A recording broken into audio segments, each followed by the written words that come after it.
What do you do when you've given all you've got to the game and have nothing left to give? Welcome back to Frankly Speaking, presented by Betway. If you're going to place a bet, bet on Betway. 19 plus, please play responsibly. That's the exact answer that Logan Couture is looking for at this point in his career. Still a young 36-year-old man who's trying to figure out what's next after announcing 2 weeks ago that he will be unable to continue playing hockey as a result of injury. We'll dive into the injury, osteitis pubis, and how difficult it's been for Couture to really even live, at times, a normal life over the last few years.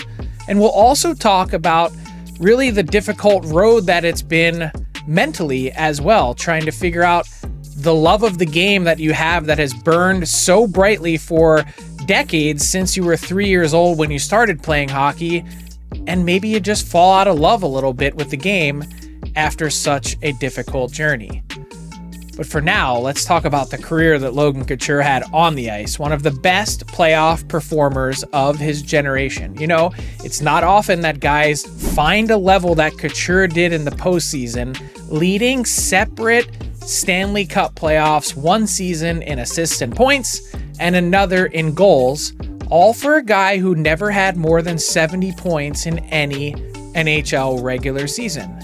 Yes, if you look back on the stats, Logan Couture was a .87 point per game guy in the postseason compared to .75 points per game in the regular season. His goals? Oh yeah, they went up in the postseason at a better rate as well, all for the San Jose Sharks in a remarkable career after being drafted 9th overall by the Sharks in 2007. Couture was named captain of the San Jose Sharks in 2019 prior to the 2019-20 season, the successor to so many of the guys that he had looked up to in his San Jose career. We'll talk about the guys that impacted him as well, but unfortunately for him, couldn't continue on playing at the same level that he did previously, with his games played and stats dropping off a little bit as a result of injury.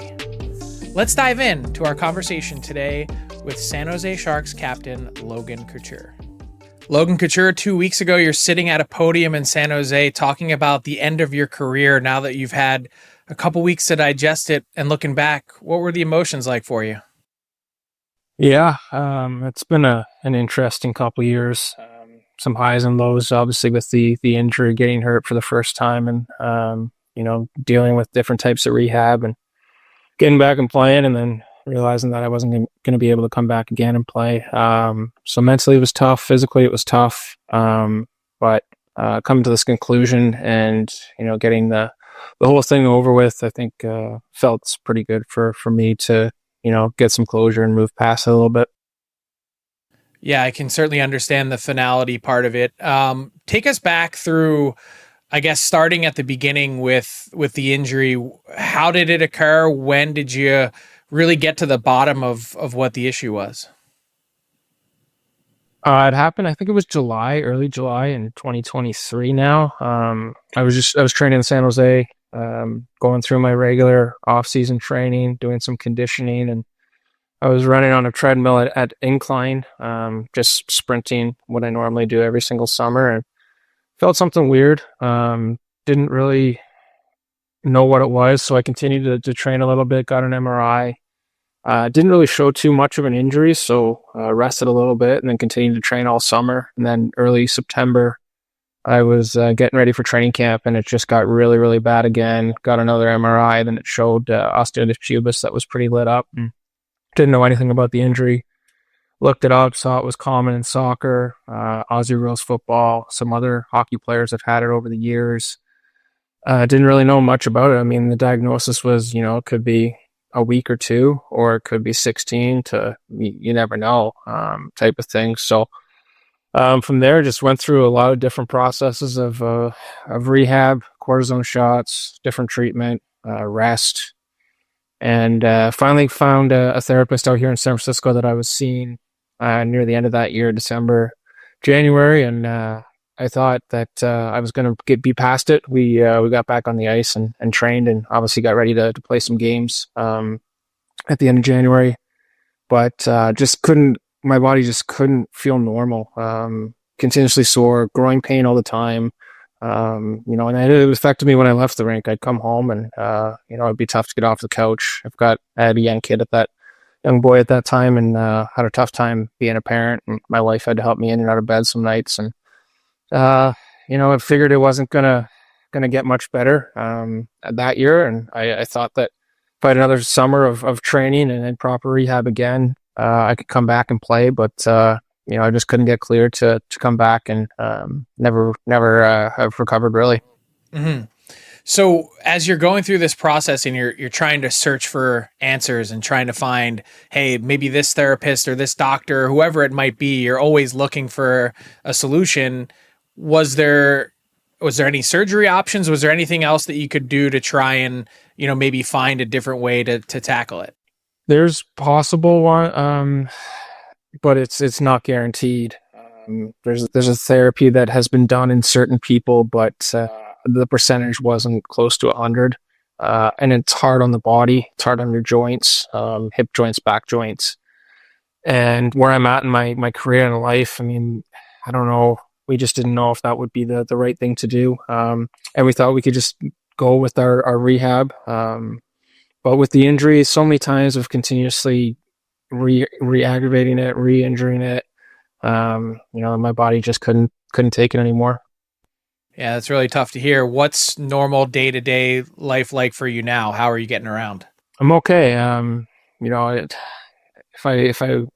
two young kids now. I just took my daughter out actually about an hour before this for a walk, and I'm able to walk around the neighborhood, for an hour. And I'm a little sore right now from it. And that's just simply walking on flat ground. I try to stay in shape. I try and ride the bike. I try and work out a couple times a week, but I'm sore the rest of the day. I'm sore that following day. I'm able to play golf, but once every 10 days or so, because my body just is so sore after that. But we're hopeful that in the next few years, without any hockey specific training, that it'll slowly go away and I'll feel better. But with older age, the body does become more sore and breaks down more. So we'll see.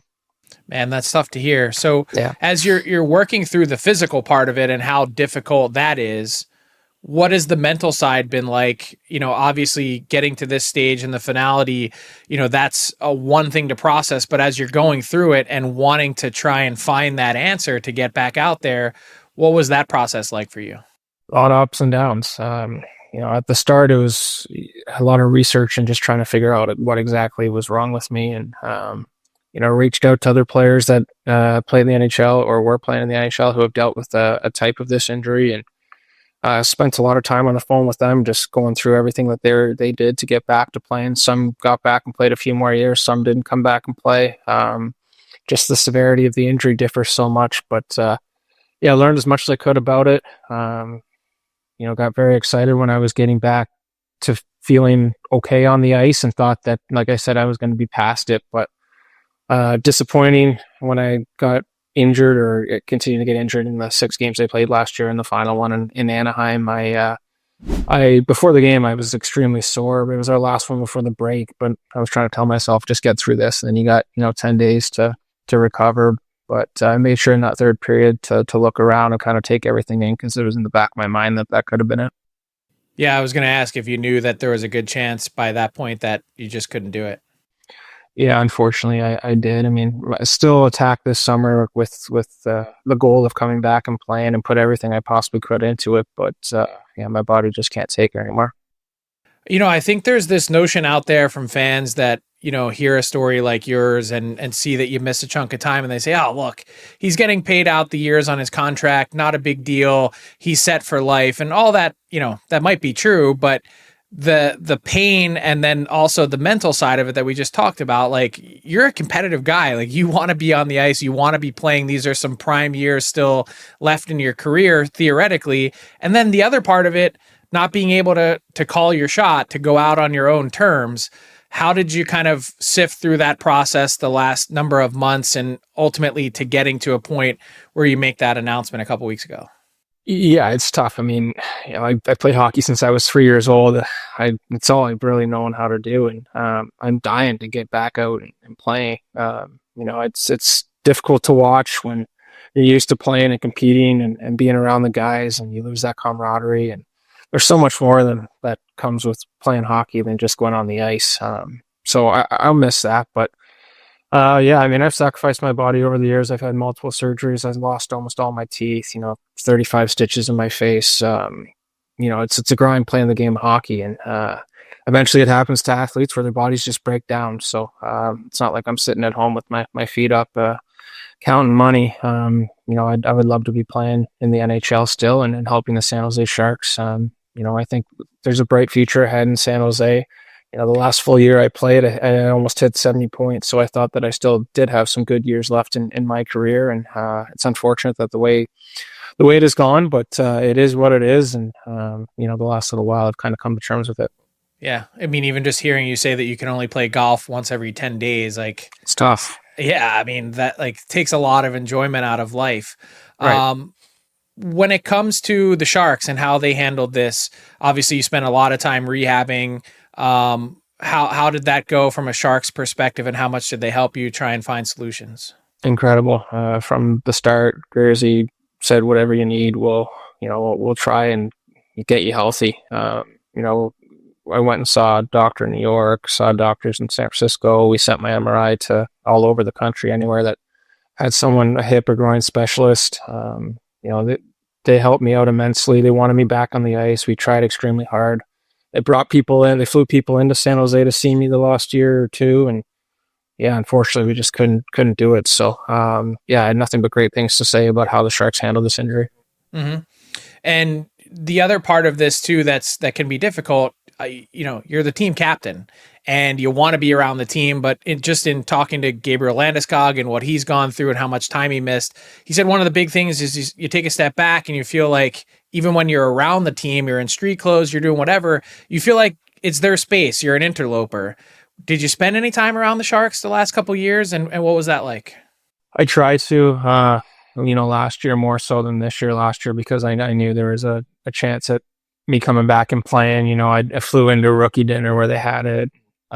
We'd go to games and stick around as much as I could at practices and talk to guys and meet with coaches, meet with management, stay involved. This year's it was more difficult because I was rehabbing extremely hard September, November, October, all the way up really until December. And when you're rehabbing, you're kind of on your own on the different side of the arena. And I tried as much as I could to spend time with our younger players because we have such a young team.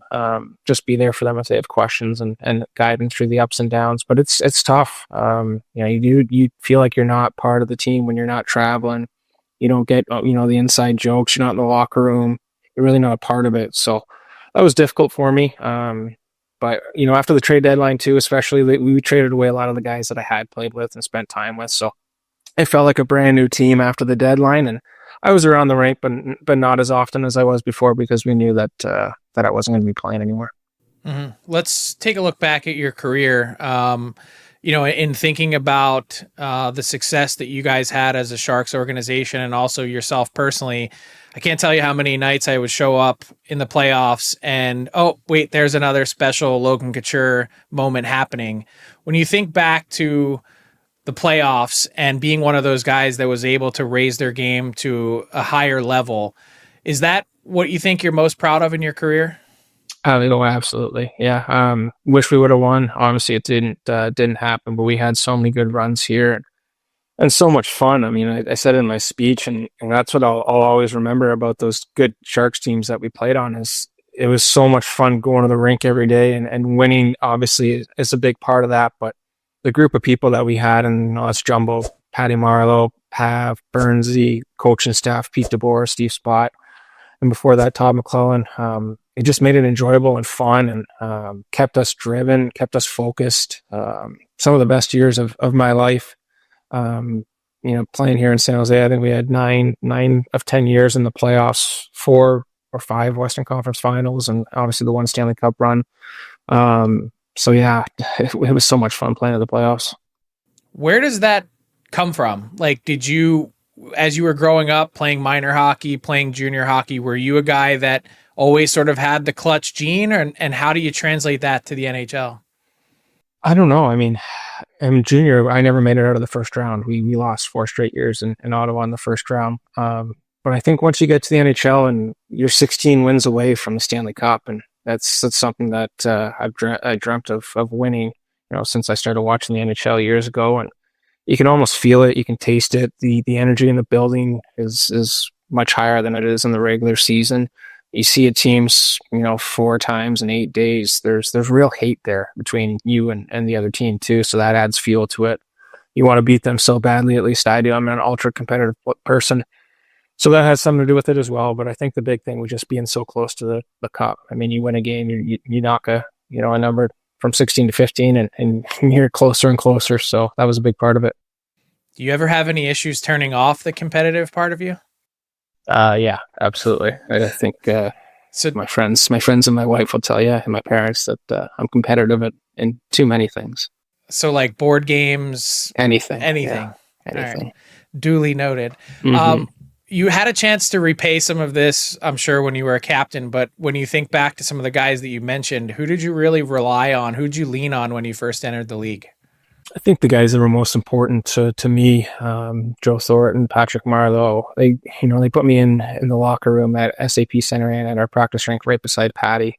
And Patty's not the most outgoing, talkative person in the world, but if you sit beside him for long enough, you have enough conversations with me. And he was so good to me. Just small talk about my life and my family and hockey from time to time. Ryan Clough, he fought about 15 people my first year because I got run over all the time. And Chloe was it's almost like a big brother to me for my first couple of years.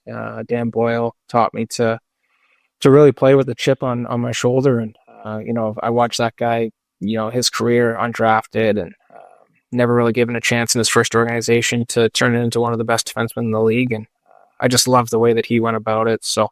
And then Pav, same thing. Never was given anything. A 7th-round pick that had to prove himself and had an incredible career. So many different players with different stories. You go from the first overall, second overall to guys that were undrafted or 7th-rounders, and just watching them go about their day-to-day business was special. And I picked up little things from them along the way, and all the way from day one of my career to the end of my career, I was trying to implement things that I learned from them.